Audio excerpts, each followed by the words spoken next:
What's going on, guys? This is TM25MD, and I am back with another episode of Duelyst Live. Today I'll be featuring a Aggro Vaath list that I laddered in April, not May. A little bit of May as well, but the deck was first conceived in April, where I hit S rank. Oops, a little lag there. S rank 35, as you can see here. And the deck is as follows. It is a very aggressive deck.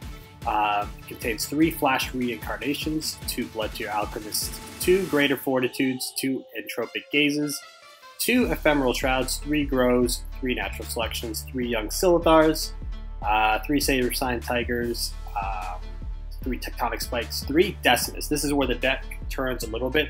Vaath has a lot of problems with dealing with artifacts and having distance problems, can't really deal with ranged. So if your opponent's playing like Artifact Leva, the matchup is pretty unfavorable unless you're packing Decimus Tectonic Spikes. So that's the whole point. Is a bunch of rush minions and pings to deal with that, to remedy that matchup. 2 Elucidators. I've always been a fan of Elucidator plus Thumpening Wave on 8 mana, or if you have it on 6 mana. You can flash Elucidator, Thumping Wave. That's 10 damage. It's pretty strong. Some people don't like it because it's only a not using Elucidator just on curve, because it's pretty much only a +1, and you take 4 yourself. But this is an aggro list, so we want to be as aggressive as possible. We can control the board with our Bloodborne spell, natural selections, and our removal tools like Blood Tier Alchemist, Ephemeral Shrouds, DB, even Thumpening Wave and Lava Slasher. So we are an aggro list. So 3 Lava Slashers because this card's broken, and obviously 3 Mycantor Jesus to top off the curve. This deck did have a 76% win rate, which is not bad. Usually my aggro lists tend to be above 75, about 75 to 80% win rate. The cast list had a 78% win rate, which is pretty good for aggro lists. Pretty consistent. But anyway, so that's not where we want to go. Let's look at some games. I haven't played this list in a while, but I do bring this to like the weekly tournaments. See if I can find some.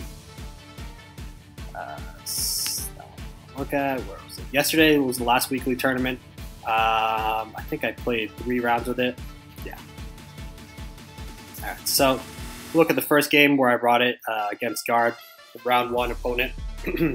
So you can see this deck is pretty. I think he was playing like Wall Vanar, or excuse me, not Wall Vanar, Arcanist Fae. I believe he was using Kolos's lists, except with Lore Masters. So we'll take this to 1.5. See Decimus in our opening hand, get rid of that in Mycantor. Too slow for the moment. Our play here is pretty simple. Replace the Entropic Gaze and play the Grow. Again, positioning top right because we don't want to be caught in the middle here. So stuck behind our Grow. We want to be as central as possible. I very rarely do I put the minion in the middle. He does Chromatic Colds and calls that a turn. Not bad. We can definitely come back from that. So replace one of the natural selections. Don't really pull anything good. Off to a kind of a weak, slow start, but just play natural Entropic Gaze and take the tile away from him. I know it's a free mana death grip, but I have a Greater Fortitude, so taking that tile was pretty good. We have a 4/3 on board. We did 5 points of damage already. And we have Bloodborne spell next turn. If we can top deck like a Tech Spike so we can refill our hand. So yeah, things are looking a little bit slow, not as fast as I would like to be, but not bad nonetheless. Unless he has another Chromatic Cold, then I'll feel kind of bad. But that's 2 Chromatic Colds down if he has it and uses it on the Blood Tier. But see what he does. He could use his face plus ping. I don't think he wants to go down to 16 turn 3. Plays Albies blind, fine by me. I have a natural selection waiting for that. Part of the reason why I wanted to buff it up, just in case he played something like Owl Beast, plus like Flash Freeze. But he doesn't. 3 natural selections, so our hand is pretty bad. Don't want to play into Warbird, even though we're missing out on 2 damage. It's fine. I'd rather have this 4/3 stick around. Make him use a resource to kill it. So he's down to 16 already. Pretty good on my part. So I think this blood tier has got more than enough value already. He punches it again. It's done 8 damage, technically 9 because it went face. 9 damage from a blood tier only for 2 mana. So pretty good value there. He just plays a blind Prismatic Illusionist. So my play is simple. We just natural and refill our hand. Put him down to 9. And then we hit him another 3, put him down to 6. So pretty much anything here kills him, thanks to that Tectonic Spikes top deck. So we have Elucidator in hand, we have Decimus, we have Mycantor, so things aren't looking too strong for him here. Yeah, he uses a Frigid Corona. Must have drawn another spell because he's up to 6 cards. Goes for Polarity, I don't see why. If he drew another spell, he'll mill it anyways, so I don't see the point of the Polarity. Now his Lore Weaver is weak to Mycantor, so yeah. We have back-to-back Mycantor, we have Decimus, we have Elucidator. We have so much damage around 5, 6, 7 mana, and he just concedes here because he was playing too passively, which really is how Arcanists are meant to be played. Just try and snowball, try and not go face. But our aggression was too much. It was too overwhelming for him. So keep going to the fences. Alright, so game number 2 with this list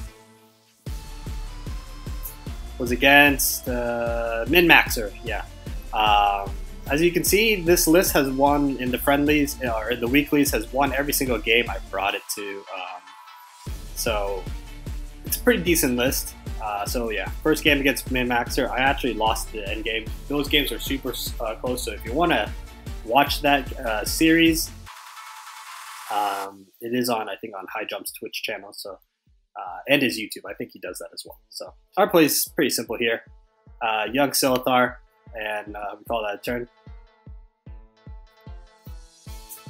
Not too bad in my opinion. I do know he's been playing. He's brought the same 2 lists every single week to these tournaments. So yeah, he has a Frigid Corona. It's clearly Arcanist. I didn't expect anything else. He just goes for a Flash Freeze, denies me the mana tile, and freezes most of my minions. Kind of annoying, but we do have a Tiger, so we can force that Mana Death Grip earlier on that rather than the Young Silithar, in my opinion. So plus we don't want to give him a bond target, so not too terrible in my opinion. Plays the Circulus, that's fine. Mana Death Grip, that's probably the end of his turn. Unless he has another Mana Death Grip that he can come over and punch, which, okay, he does have it. Either that or Flash Freeze. Okay, it's actually Polarity. Okay, so that was smart. So he was able to clear everything. So not bad. He chooses not to play an illusion, which is fine by me. At this point, he's ahead on mana, and he's got a thing on the board, so we just have to smork it up against Arcanist. You have to really put pressure on them. Even though this isn't Fae, this is a more tempo-oriented Arcanist list because it is Kara. So the gameplay is still the same. We got to put pressure on them, or they will just overwhelm you. So we have 2 Decimus. Our hand is kind of clunky, not the 4 drops we wanted to see. This does look like a Trinity Wing turn, which it was. So it avoids our Mycantor, our Flash Mycantor. But again, my turn is pretty much the same, regardless if he made that play or not. We do need to smork it up, because that was pretty much our only play. It's not worth using the Elucidator to clear the Trinity Wing. The difference is 1 damage to my face, so I'd rather just do 4 damage to his face and put him to 13. Because we do have Decimus, we have 2 more rush minions in hand, so if he wants to hit me, he can hit me. I don't really mind. Turns out it is an owl. Yeah, maybe clearing it would have been better, but he is pretty low. He has the Lesson of Wisdom, would put him up to 16, but another Mecantor should be fine, honestly. He ends up Chromatic Cold in my face, which kind of stinks. As I said, he was doing 5 to us regardless, so. Seeing that I am pretty low, there's no point in keeping the Elucidator. I do have the Flash Decimus. I do have the Decimus in hand, so just looking for that Tectonic Spikes would be better off. So I Shroud that, clear it, and move it from the field. Don't want to deal with it. And I do believe I just play an Overload and call that a turn, really. Fortunately, we can't deal with the Owl Beast in this deck outside of Shrouds and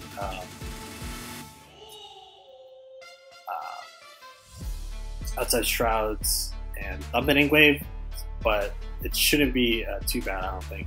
That Kinetic Surge is proving to be quite powerful. As I said, it is a tempo-oriented list. He has a 4/6 on board, a 4/4, and a 4/12. So my play here is quite simple. I just have to Mecantor and clear those things up. If he has his second polarity, then he has it. But if not, we pretty much just win the game. So we put him down to 9. I was debating on whether or not to punch him here. The reason why I did not punch him was because if he had drawn another, he did not use his Lesson of Power, which does 2 damage. So if he drew another Trinity Wing, that would be 4 damage plus, that'd be 2 Lessons of Power, which is 4 damage, plus the Owl Beast Sage, which is another 4 damage, which would be putting me down to 8, plus his general hit would have been 10 damage. So he would have had exact lethal if I punched there. So pretty much the only way he kills me now is if he has that combo, he would need a Chromatic Cold on top of that, which he's already used 1 of already, and he only has 3 cards in hand. So I would imagine one of them is an illusion, so he has that bond target should like Owl Beast go down or whatever. So that's my reasoning for not punching there. I know it's very specific, but you never can tell. So he does, I believe he does have the Chromatic Cold. He does have that 1 illusion like I thought, and the Chromatic Cold. So if he had pulled the Trinity Wing, we would have been screwed, but thankfully he did not. So he's down to 1 health, or excuse me, one card. So replace, and we end up top decking a Tectonic Spikes for lethal. So very skilled indeed. So that is game. Again, we do have the burst damage. We did have 8 mana, so we could have pulled something like a Decimus into like double Entropic or whatever, or we could have done something like Elucidator plus Thumping Wave. That could have been a thing. But yeah, a little bit fortunate with that top deck there, but again, the deck functioned how I wanted it to. It was aggressive enough to put enough pressure on Kara so that she can't trade efficiently. Use her face to trade because they're too low. Oops. Keep going there. Okay. In the last game, recent game I played with this deck was with against level 7. This was for 3rd place in the weekly.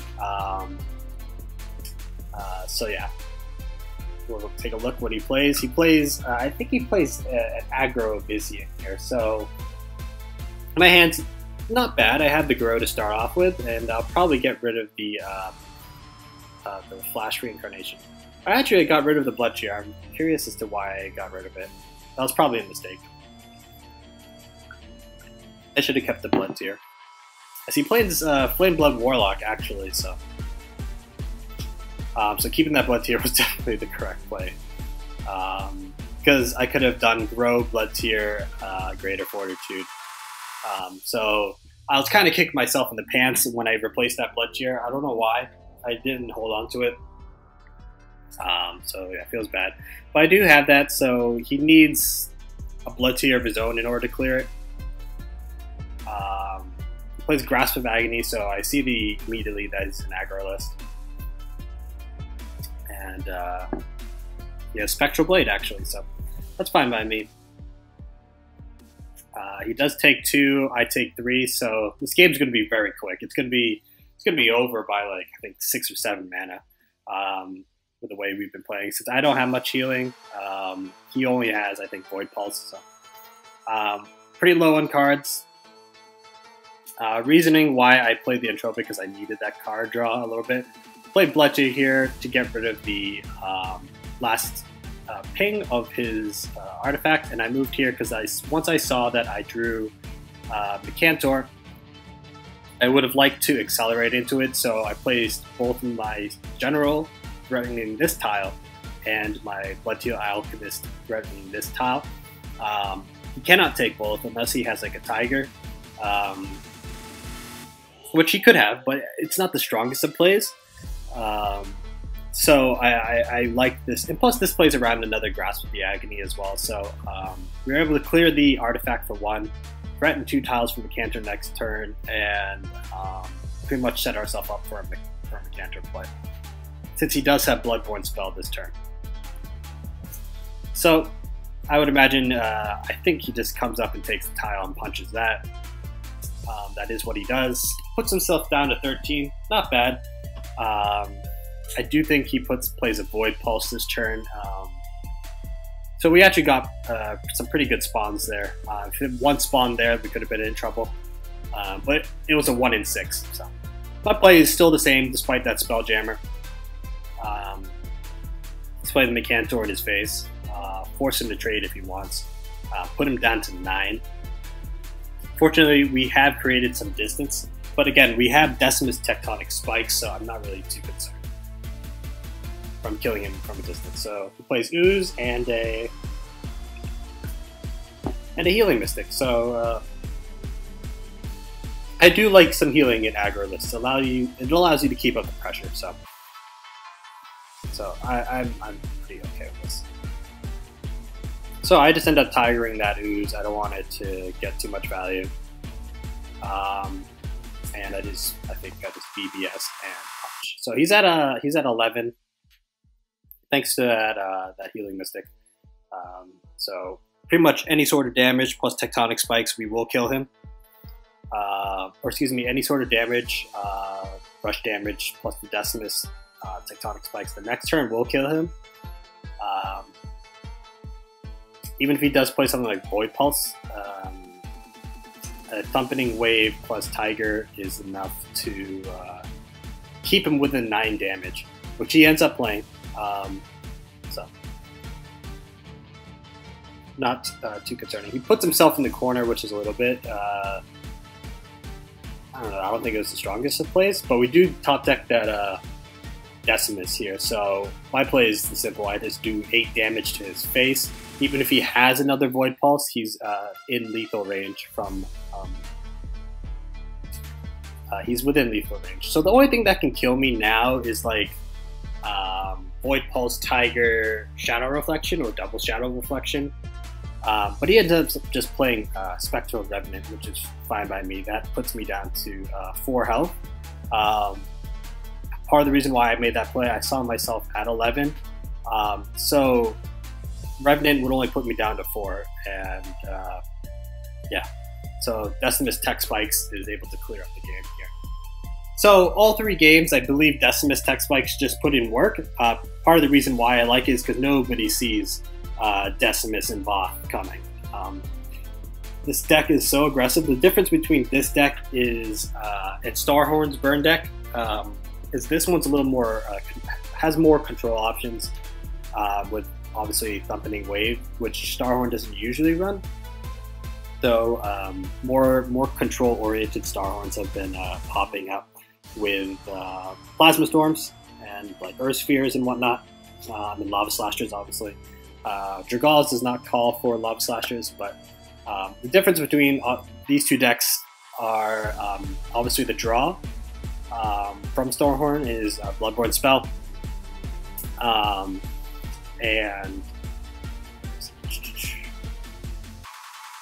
and obviously Vaath's Bloodborne Spell allows it to be more oppressive in the early game with the Bloodborne Spell, and late game, just dealing those extra points of damage are pretty nice. Originally I had 2 Plasma Storms to deal with Swarm over the 2 Ephemeral Shrouds, but I found Ephemeral Shrouds is nice against things like Almira. Another answer for Almira, excuse me, another answer for Almira outside of Thumping Wave. So that's part of the reason why I like that. If they have Swarm, we do have to pressure them early with Mechantors. Maybe throwing in some Dire Type Frenzies, but the Greater Fortitudes are just really good in the early game. Just making like your Grow a 4/6 forces your opponent to use resources and not develop board. So that's the deck. Hope you enjoyed it. Maybe I'll do some laddering with it later. I am S rank 7, so I don't want really to jeopardize my ladder ranking. Ladder ranking doesn't really matter that much, but it's been pretty decent so far. So pretty good season so far. So yeah, guys, if you enjoyed this video, please leave a like. I really do appreciate it. Leave your comments below on what you think of the deck, how would you play it, or just if you want to chat. I'm always in the Discord open official Discord channel as well as some other Duelyst Discord channels. So yeah, have a good Thursday, guys, and yeah, enjoy your weekend.